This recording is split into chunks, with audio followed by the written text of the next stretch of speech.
അസ്സലാമു അലൈക്കും dear friends. ഇന്നത്തെ നമ്മുടെ സ്പെഷ്യൽ നിങ്ങൾ ആരും ഇതുവരെയും ട്രൈ ചെയ്ത് നോക്കിയിട്ടില്ലാത്ത ഒരു അടിപൊളി വെറൈറ്റി റെസിപ്പിയാണ്. നമ്മുടെ ഈ വീഡിയോ കണ്ടുകൊണ്ടിരിക്കുന്ന സമയത്ത് നിങ്ങൾക്ക് ഇഷ്ടപ്പെടുകയാണെങ്കിൽ ഒന്ന് ലൈക്ക് ചെയ്തേക്കണേ. അതുപോലെ തന്നെ നമ്മുടെ ഈ ചാനൽ ആദ്യമായിട്ട് കാണുന്നവരും ഇതുവരെയും സബ്സ്ക്രൈബ് ചെയ്യാത്തവരും പ്ലീസ് ഒന്ന് സബ്സ്ക്രൈബ് ചെയ്തേക്കണേ. ഞാനിടുന്ന വീഡിയോസ് ഉടനടി കിട്ടുന്നതിനായി സബ്സ്ക്രൈബ് ബട്ടന്റെ തൊട്ടടുത്ത് കാണുന്ന ബെല്ലൈക്കൺ കൂടി ക്ലിക്ക് ചെയ്തിട്ട് ഓൾ എന്ന ഓപ്ഷൻ എനേബിൾ ചെയ്യാനും മറക്കല്ലേ. വീഡിയോ തുടങ്ങുന്നതിന് മുമ്പ് പരിചയപ്പെടുത്താനുള്ളത് എന്റെ സ്വന്തം പ്രൊഡക്റ്റായ ഷെമീസ് മാജിക് ഹെർബൽ ഓയിലിനെ കുറിച്ചാണ്. മറ്റു പല ഹെയർ ഓയിൽസ് യൂസ് ചെയ്തിട്ട് റിസൾട്ട് ലഭിക്കാത്തവർക്ക് വേണ്ടി സ്പെഷ്യലി തയ്യാറാക്കിയ പ്രീമിയം ഓയിലാണിത്. 120ഓളം ഹെർബൽസ് ചേർത്ത് തയ്യാറാക്കിയ ഈ ഓയിൽ മുടി കൊഴിച്ചിൽ, താരൻ, കഷണ്ടി, മുടി കട്ടിക്കുറവ്, മുടി പൊട്ടിപ്പോകൽ, പ്രത്യേകിച്ച് നര എന്നിവ കുറയ്ക്കാൻ പൂർണ്ണമായിട്ട് സഹായിക്കും. റിസൾട്ട് ലഭിച്ചില്ലെങ്കിൽ മെഡിക്കൽ ഇഷ്യൂസ് ഇല്ലാത്തവർക്ക് ഫുൾ ക്യാഷ് റീഫണ്ട് നൽകുന്നതാണ്. നമ്മുടെ എണ്ണ ഉപയോഗിച്ചവരുടെ ഇമ്പോർട്ടന്റ് ആയ കുറച്ച് ഫീഡ്ബാക്സ് മാത്രം വീഡിയോയുടെ അവസാനം കാണിക്കുന്നുണ്ട്. കൂടുതൽ ഫീഡ്ബാക്സ് വീഡിയോയിൽ ചേർത്താൽ വീഡിയോയ്ക്ക് ലെന്ത് കൂടും. എണ്ണ വാങ്ങാൻ താല്പര്യമുള്ളവർ വാട്സപ്പിൽ വന്നാൽ ബാക്കി ഫീഡ്ബാക്സ് എല്ലാം അയച്ചു തരാം. ഓർഡർ ചെയ്യാനും റേറ്റും ഡീറ്റെയിൽസും അറിയാൻ താഴെ കാണുന്ന വാട്സപ്പ് നമ്പറിൽ മെസ്സേജ് ചെയ്യുക. അപ്പൊ ആദ്യം തന്നെ ഇതിനായിട്ട് 250 ml കപ്പിന് 2.5 കപ്പ് പച്ചരി ഒരു ബൗളിലേക്ക് ഇട്ട് കൊടുക്കാം. 1/2 കിലോ പച്ചരിയാണ് എടുത്തിട്ടുള്ളത്. 1/2 കിലോ പച്ചരി ആണെന്നുണ്ടെങ്കിൽ അങ്ങനെ അളന്നെടുക്കുക. അല്ലാന്നുണ്ടെങ്കിൽ ഒരു ഗ്ലാസ് എടുത്തിട്ട് അതിൽ പച്ചരിയും ബാക്കിയെല്ലാം ആ ഗ്ലാസിന്റെ അളവിൽ തന്നെ അളന്നിട്ട് എടുക്കാം. അളവുകൾ കൃത്യമായിട്ട് വരണം, എന്നാൽ മാത്രമേ കറക്റ്റ് ആയിട്ട് പെർഫെക്റ്റ് ആയിട്ട് കിട്ടുള്ളൂ. അപ്പൊ 2.5 കപ്പ് പച്ചരി ഇതാ എടുത്തിട്ടുണ്ട്.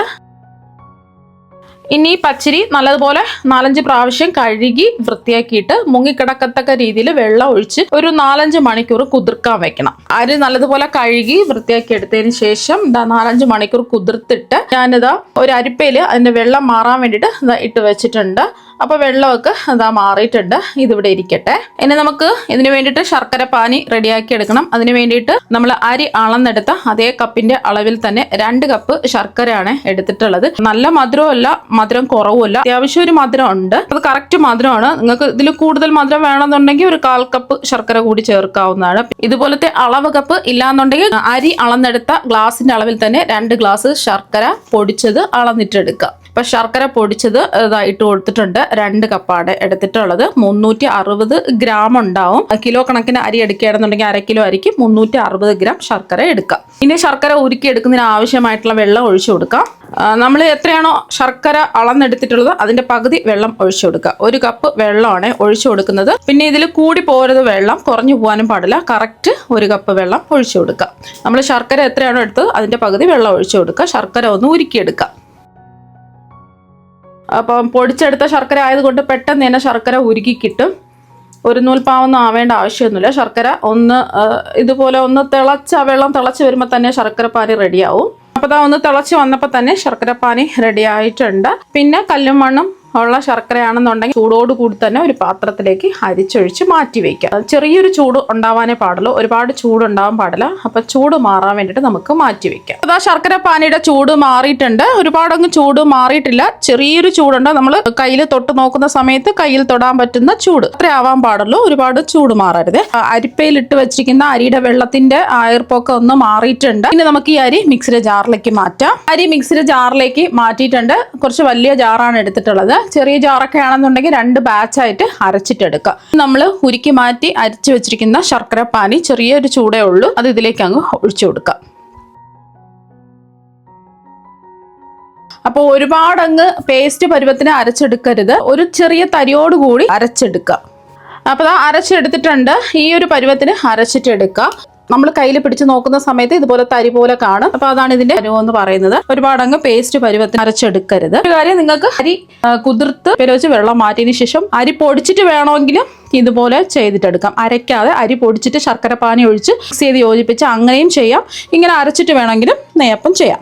അപ്പോൾ നമ്മൾ അരച്ചെടുത്തതിലേക്ക് ഇനി നമ്മൾ ചേർത്ത് കൊടുക്കുന്നത് ഒരു 1/4 കപ്പ് മൈദയാണ്. 4 ടേബിൾ സ്പൂൺ മൈദ ഇതിലേക്ക് അങ്ങ് ചേർത്ത് കൊടുക്കാം. ഇതിന് പകരമായിട്ട് ഗോതമ്പ് പൊടി ചേർത്ത് കൊടുക്കാം. പക്ഷെ ഗോതമ്പ് പൊടി ചേർക്കുമ്പോൾ എണ്ണ കുടിക്കും. അപ്പം അതുകൊണ്ട് ഗോതമ്പ് മാവ് വേണമെങ്കിൽ ചേർക്കാം, എണ്ണ കുടിക്കും. അതുകൊണ്ടാണ് ഞാനിപ്പോൾ മൈദ എടുത്തിട്ടുള്ളത്. 2 തരത്തിൽ നെയ്യപ്പം റെഡിയാക്കി എടുക്കാം. ഇൻസ്റ്റന്റ് ആയിട്ട് അരിപ്പൊടി വെച്ചിട്ടും ഇതുപോലെ അരി അരച്ചിട്ടും നമുക്ക് ചെയ്യാവുന്നതാണ്. അരി അരച്ചിട്ട് ചെയ്യുമ്പോൾ കുറച്ച് സമയം നമുക്ക് റെസ്റ്റ് ചെയ്യാൻ വെക്കേണ്ടി വരും. അതാണ് യഥാർത്ഥത്തിൽ തനി നാടൻ നെയ്യപ്പം. ഇത് ഒന്ന് ഇതുപോലെ ഒന്ന് സ്പൂൺ കൊണ്ട് ഇളക്കി യോജിപ്പിക്കുക. എന്നിട്ട് ജസ്റ്റ് ഒന്ന് അടിച്ചെടുത്താൽ മതിയെ. ജസ്റ്റ് ഒന്ന് ഇളക്കി കൊടുത്തതിന് ശേഷം നമുക്കിതൊന്ന് അടിച്ചെടുക്കാം. അടിച്ചെടുത്ത മാവ് ഒരു ബൗളിലേക്ക് ഒഴിച്ചു കൊടുക്കാം. ഈ ഒരു പരുവത്തിനാണ് നമ്മൾ മാവ് അരച്ചെടുക്കേണ്ടത്. ദോശമാവിനേക്കാളും കുറച്ചൊന്ന് ലൂസായിട്ട് വേണം മാവ് റെഡിയാക്കി എടുക്കാൻ. പാടങ്ങ് കട്ടിയായി പോവരുത്. കട്ടിയായി പോവുകയാണെന്നുണ്ടെങ്കിൽ 1-2 ടേബിൾ സ്പൂൺ സാധാരണ പച്ചവെള്ളം ഒഴിച്ച് ഒന്ന് മിക്സ് ചെയ്ത് യോജിപ്പിച്ചെടുത്താൽ മതി. അതെന്നുണ്ടെങ്കിൽ മിക്സിയിൽ അരയ്ക്കുന്ന സമയത്ത് നമുക്ക് നോക്കാൻ പറ്റുമല്ലോ. ആ ഒരു സമയത്ത് വെള്ളം വേണമെന്നുണ്ടെങ്കിൽ 1-2 ടേബിൾ സ്പൂൺ വെള്ളം സാധാരണ പച്ചവെള്ളം ഒഴിച്ചിട്ട് ഒന്ന് അടിച്ചെടുക്കാം. ഇതിപ്പോൾ കറക്റ്റ് പരുവത്തിന് ഇതാ കിട്ടിയിട്ടുണ്ട്. ഇനി നമ്മൾ അടിച്ചെടുക്കുന്ന സമയത്ത് ഉപ്പ് ചേർത്തിട്ടില്ലായിരുന്നു. 2 നുള്ള് ഉപ്പ് ചേർത്ത് കൊടുക്കാം. ഒരുപാട് കൂടി പോവരുത്. ഒരു 2 നുള്ള് ഉപ്പ് ചേർത്ത് കൊടുത്തതിന് ശേഷം ഒന്ന് മിക്സ് ചെയ്തെടുക്കുക. അല്ലെങ്കിൽ അരച്ചെടുക്കുന്ന സമയത്ത് ഉപ്പ് ചേർത്തിട്ട് അരച്ചെടുത്താലും മതി. മധുരം ഒന്ന് ബാലൻസ് ചെയ്യാൻ വേണ്ടിയിട്ട് മാത്രമാണ് ഉപ്പ് ചേർത്ത് കൊടുക്കുന്നത്. അപ്പോൾ അതാ ഒന്ന് മിക്സ് ചെയ്തെടുത്തിട്ടുണ്ട്. ഇതാണ് അതിൻ്റെ പരുവം. ഇത് നമ്മൾ റെസ്റ്റ് ചെയ്യാൻ വെക്കുന്ന സമയത്ത് ചെറുതായിട്ടൊന്ന് കട്ടിയാവും. 8 മണിക്കൂറെങ്കിലും റെസ്റ്റ് ചെയ്യാൻ വെക്കണം. അപ്പോൾ ഒന്ന് മിക്സ് ചെയ്ത് കൊടുത്തതിന് ശേഷം നമ്മളിത് അരിപ്പൊടി വെച്ചാണ് ചെയ്യുന്നതെങ്കിൽ റെസ്റ്റ് ചെയ്യേണ്ട ആവശ്യമൊന്നുമില്ല. പെട്ടെന്ന് തന്നെ നമുക്ക് നെയ്യപ്പം ചുട്ടെടുക്കാം. പക്ഷേ ഇതാകുമ്പോൾ കുറച്ച് സമയം റെസ്റ്റ് ചെയ്യേണ്ടി വരും. നെയ്യപ്പത്തിൻ്റെ മാവ് തയ്യാറാക്കി റെസ്റ്റ് ചെയ്യാൻ വെച്ചിട്ട് ഒരു 8 മണിക്കൂർ ആയിട്ടുണ്ട്. ഇനി ഈ ക്ലിംഗ് റാപ്പ് ഒന്ന് തുറന്ന് നോക്കാം. ഇനി ഒന്ന് സ്പൂൺ വെച്ചിട്ട് ഇളക്കി കൊടുക്കാം. അപ്പോൾ കണ്ടില്ലേ, കുറച്ചൊന്ന് കട്ടിയായി ഇതാ റെഡിയായി കിട്ടിയിട്ടുണ്ട്. ഈ ഒരു കട്ടിക്കാണ് നമുക്ക് വേണ്ടത്. ഇനി നമുക്ക് ഇതിലേക്ക് കുറച്ച് കാര്യങ്ങൾ ചേർക്കാനുണ്ട്. ചേർക്കാനുണ്ടെന്ന് പറഞ്ഞില്ലേ, ഞാനിപ്പോൾ 1 ടീസ്പൂൺ ചെറിയ ജീരകം ചതച്ച് എടുത്തിട്ടുള്ളതാണ് ചേർത്ത് കൊടുക്കുന്നത്. ചെറിയ ജീരകത്തിൻ്റെ ടേസ്റ്റ് ഇഷ്ടമല്ല എന്നുണ്ടെങ്കിൽ ചെറിയ ജീരകം ഒഴിവാക്കാം. അല്ലാന്നുണ്ടെങ്കിൽ 1/2 ടീസ്പൂൺ ചേർത്ത് കൊടുത്താലും മതി. അതുപോലെ തന്നെ ഇതിലേക്ക് ഒരു 1/4 ടീസ്പൂൺ ഏലക്ക പൊടിച്ചത്, തരി മാത്രം പൊടിച്ചെടുത്തിട്ടുള്ളതാണ്. സാരിയും കൂട്ടി പൊടിച്ച ഏലക്കപ്പൊടിയാണെന്നുണ്ടെങ്കിൽ 1 ടീസ്പൂൺ എടുക്കാം. പിന്നെ നമ്മൾ ഉപ്പ് നേരത്തെ ചേർത്തിട്ടുണ്ട്. 2 കാര്യങ്ങളും കൂടെ ചേർക്കാനുണ്ട്. അത് നമ്മൾ ബേക്കിംഗ് സോഡ ഒന്നും തന്നെ ചേർക്കുന്നില്ല. കാരണം എന്താ വെച്ചാൽ നമ്മൾ 8 മണിക്കൂർ റെസ്റ്റ് ചെയ്തിട്ട് മാവ് എടുത്തിട്ടുള്ളതാണ്. ഇതൊന്ന് ഇളക്കി യോജിപ്പിക്കാം. ആദ്യം മിക്സ് ചെയ്യുന്ന സമയത്ത് ഉപ്പ് ചേർത്തിട്ടുണ്ട്. അപ്പോൾ ചേർത്തില്ല എന്നുണ്ടെങ്കിൽ ഇപ്പോൾ ചേർത്ത് കൊടുത്താലും മതി. അപ്പോൾ ഒന്ന് ഇളക്കി കൊടുക്കുക. ഇതിവിടെ ഇരിക്കട്ടെ. ഇനി കുറച്ച് കാര്യങ്ങൾ 2 കാര്യങ്ങൾ ഇതിൽ ചേർക്കാനുണ്ട്. ഇപ്പം ഞാൻ ഒരു ചെറിയ പാൻ ചൂടാക്കാൻ വെച്ചിട്ടുണ്ട്. ഇതിലേക്ക് 1 ടേബിൾ സ്പൂൺ നെയ്യ് ഒഴിച്ചു കൊടുക്കാം. അപ്പം നെയ്യിൻ്റെ ടേസ്റ്റൊക്കെ ഇഷ്ടമാണെന്നുണ്ടെങ്കിൽ 2 ടേബിൾ സ്പൂൺ നെയ്യ് വരെ ചേർത്ത് കൊടുക്കാവുന്നതാണ്. ഇപ്പം നെയ്യ് ഒന്ന് ചൂടായിട്ടുണ്ട്. ഇതിലേക്ക് നമ്മൾ ഒരു 3 ടേബിൾ സ്പൂൺ തേങ്ങാക്കൊത്ത് ചേർത്ത് കൊടുക്കാം. തേങ്ങാക്കൊത്ത് വേണമെന്ന് നിർബന്ധമൊന്നുമില്ല. പക്ഷേ ഇട്ട് കൊടുത്താൽ ഇടയ്ക്കൊന്ന് കഴിക്കാൻ കിട്ടുമ്പോൾ നല്ല ടേസ്റ്റ് ആയിരിക്കും. തേങ്ങാക്കൊത്തില്ലെങ്കിൽ തേങ്ങാക്കൊത്ത് ചേർക്കാതെ ചെയ്യാവുന്നതാണ്. കുഴപ്പമൊന്നുമില്ല. ഒരു ഗോൾഡൻ നിറം ആവുന്നത് വരെ ഇളക്കി കൊടുക്കുക. ഒരുപാടങ്ങ് ബ്രൗൺ നിറം ആവരുത്. മീഡിയം ഫ്ലെയിം വെച്ച് കൊടുക്കാം. ഇപ്പോൾ ഒരു ഗോൾഡൻ നിറം ആയിട്ടുണ്ട്. ഇനി നമുക്ക് ഫ്ലെയിം ഓഫ് ആക്കാം. എന്നിട്ട് ഇതിലേക്ക് നമ്മൾ 1 ടേബിൾ സ്പൂൺ എള്ളാണ് ചേർത്ത് കൊടുക്കുന്നത്. എള്ളും കൂടി ചേർത്ത് ഒന്ന് ഇളക്കി കൊടുക്കാം. ഇനി ഇതിൻ്റെ ചൂട് ജസ്റ്റ് ഒന്ന് മാറണം. അതുവരെ ഒന്ന് വെയിറ്റ് ചെയ്യാം. ചൂടോടുകൂടി അത് മാവിലേക്ക് ഒഴിക്കരുത്. ചൂട് ജസ്റ്റ് ഒന്ന് മാറിയിട്ട് മാവിലേക്ക് ഒഴിച്ചു കൊടുക്കാം. അപ്പോൾ ജസ്റ്റ് ഇതിൻ്റെ ചൂടൊക്കെ ഒന്ന് മാറിയിട്ടുണ്ട്. ഇനി ആ മാവിലേക്ക് ഒഴിച്ചു കൊടുക്കാം. നിങ്ങൾക്ക് മാവ് നമ്മൾ ആദ്യം റെസ്റ്റ് ചെയ്യാൻ വെക്കുന്നതിന് മുമ്പായിട്ട് വേണമെങ്കിലും ഇതൊക്കെ ചെയ്ത് വെക്കാവുന്നതാണ്. അല്ലാന്നുണ്ടെങ്കിൽ ഇപ്പോൾ ചെയ്താലും മതി. അപ്പോൾ നമ്മൾ നേരത്തെ ചേർത്ത് കൊടുക്കുകയാണെന്നുണ്ടെങ്കിൽ ആ ഏലക്കയുടെ ഫ്ലേവർ ഒക്കെ പോവും. അപ്പോൾ അതുകൊണ്ടാണ് ഇപ്പോൾ ഏലക്കപ്പൊടിയും ജീരകത്തിൻ്റെ പൊടിയൊക്കെ ചേർത്ത് കൊടുത്തത്. അപ്പോൾ ഒന്ന് മിക്സ് ചെയ്യാം. മിക്സ് ചെയ്ത് എടുത്തിട്ടുണ്ട്. ഇതാണ് നമ്മുടെ ബാറ്ററിൻ്റെ പരുവം. ഇനി നമുക്ക് നെയ്യപ്പം ചുട്ടെടുക്കാം. ഈ ചുക്കുപൊടി വേണമെന്നുണ്ടെങ്കിൽ ചേർത്ത് കൊടുക്കുക. ഞാനിപ്പോൾ ചുക്കുപൊടി ചേർക്കുന്നില്ല. നിങ്ങൾക്ക് വേണമെന്നുണ്ടെങ്കിൽ ഒരു 1/2 ടീസ്പൂൺ ചുക്കുപൊടിയും കൂടെ ചേർത്ത് കൊടുക്കാവുന്നതാണ്. ഇനി നെയ്യപ്പം ചുട്ടെടുക്കാൻ വേണ്ടിയിട്ട് ഞാനിവിടെ ഇരുമ്പിൻ്റെ ഒരു ചട്ടിയാണ് എടുത്തിട്ടുള്ളത്.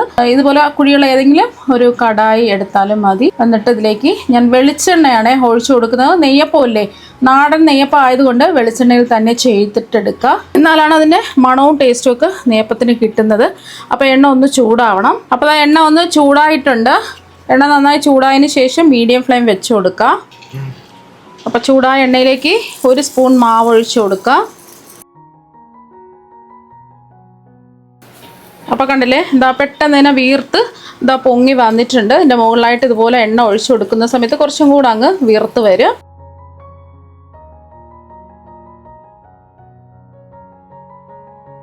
അതുപോലെ വീർത്ത് വരുന്ന സമയത്ത് പെട്ടെന്ന് തന്നെ തിരിച്ചിട്ട് കൊടുക്കുക. എന്നിട്ട് തിരിച്ചു മറിച്ചിട്ട് നല്ലൊരു ഗോൾഡൻ ബ്രൗൺ നിറം ആവുന്നത് വരെ ഫ്രൈ ചെയ്തെടുക്കുക. അപ്പോൾ ഞാൻ തിരിച്ചു മറിച്ചിട്ട് ഒന്ന് ഫ്രൈ ചെയ്തെടുത്തിട്ടുണ്ട്. ഉള്ളൊക്കെ വെന്ത് കിട്ടണം. മീഡിയം ഫ്ലെയിം വെച്ച് കൊടുക്കുക. കണ്ടില്ലേ, നല്ല അരികൊക്കെ വന്നിട്ട് നല്ല അടിപൊളിയായിട്ട് നെയ്യപ്പം കിട്ടിയിട്ടുണ്ട്. നമ്മൾ ഒട്ടും തന്നെ ബേക്കിംഗ് സോഡയൊന്നും ചേർക്കാതെയാണ് ഈ നെയ്യപ്പം തയ്യാറാക്കി എടുത്തിട്ടുള്ളത്. അപ്പം വീണ്ടും ഇതുപോലെ തന്നെ നമുക്ക് ഫ്രൈ ചെയ്തെടുക്കാം. ഫ്രൈ ചെയ്തെടുത്തിട്ടുണ്ട്. ഇതിൽ നിന്നും ഈ ഒരു അളവിൽ 16 നെയ്യപ്പമാണ് കിട്ടിയിട്ടുള്ളത്. അപ്പോൾ അരികെല്ലാം നല്ല മൊരിഞ്ഞ് വന്നിട്ടുള്ള നെയ്യപ്പം ഇവിടെ റെഡി ആയിട്ടുണ്ട്. ഉള്ളിൽ നല്ല സോഫ്റ്റുമാണ്, പുറത്ത് അരികെല്ലാം നല്ല ക്രിസ്പി ആയിട്ടാണ് ഇരിക്കുന്നത്. അപ്പോൾ നല്ല പഞ്ഞി പോലെയാണ് ഇരിക്കുന്നത്. ഇനി ഇതൊന്ന് മുറിച്ചും കൂടി കാണിച്ചു തരാം. ഇത് ഒരാഴ്ച വരെയൊക്കെ നമുക്ക് പുറത്ത് കേടുകൂടാതെ സൂക്ഷിച്ച് വെക്കാൻ പറ്റും. നമ്മളിതിൽ ബേക്കിംഗ് സോഡയൊന്നും ചേർത്തിട്ടില്ല. അപ്പോൾ കണ്ടില്ലേ, ഉള്ളിലൊക്കെ നല്ല സോഫ്റ്റായിട്ട് വെന്തൊക്കെ കിട്ടിയിട്ടുണ്ട്. അപ്പോൾ നിങ്ങൾ എന്തായാലും ഇതുപോലെ ഒരു പ്രാവശ്യം നെയ്യപ്പം തയ്യാറാക്കി നോക്കുക. തീർച്ചയായും നിങ്ങൾക്ക് എല്ലാവർക്കും ഒരുപാട് ഇഷ്ടമാകും. അപ്പോൾ നമുക്ക് മറ്റൊരു വെറൈറ്റി വീഡിയോ ആയിട്ട് വീണ്ടും കാണാം. താങ്ക്